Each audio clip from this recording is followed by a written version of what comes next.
उद्धव ठाकरेंनी अमित साटमांचा उल्लेख अमित साटम म्हणून केलेला आहे. आता काय आता आम्ही यांचा उल्लेख काय करायचा का?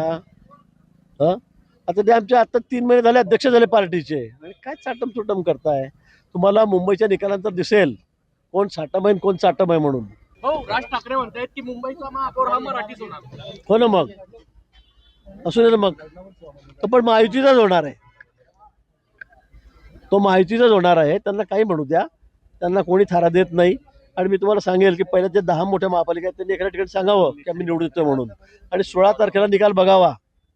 लोकांचा कौल कुणाच्या बाजूने आहे, लोक कुणाला मतदान करतात, 29 पैकी किती महापालिका ते निवडून येतात हे 16 तारखेला समजेल.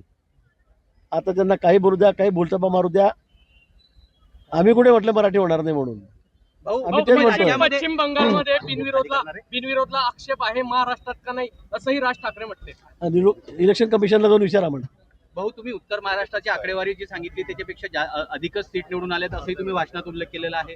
आता राज्याची काय परिस्थिती असेल आणि जळगाव जिल्ह्याची काय परिस्थिती असेल? मी ते सांगतो. आपण नगरपालिकेमध्ये बघितलं असेल काय 50-60 मध्ये सगळे आघाडी गोंधळली गेली. 50-60 मध्ये 290 पैकी जवळपास काय झालं त्यांचं. आणि इथे सुद्धा महापालिकेमध्ये अतिशय वाईट अवस्था. मुंबई, पुणे, पिंपरी चिंचवड असेल, नाशिक असेल, ठाणे असेल, डोंबिवली कल्याण असेल, नागपूर असेल, त्या सगळ्या महापालिकेमध्ये अतिशय दयनीय अवस्था.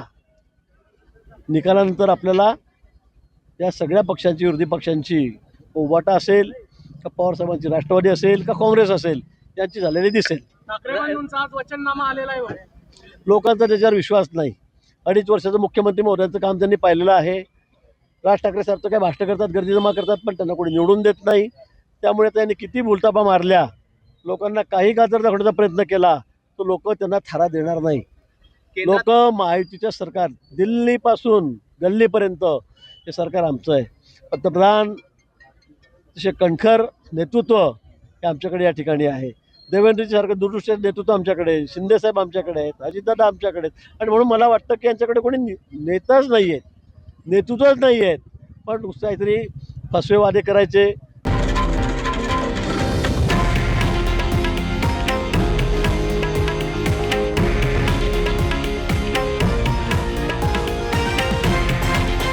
हे आहे देशातील नंबर 1 न्यूज नेटवर्क आणि आपण पाहत आहात TV9 मराठी, एकमेव.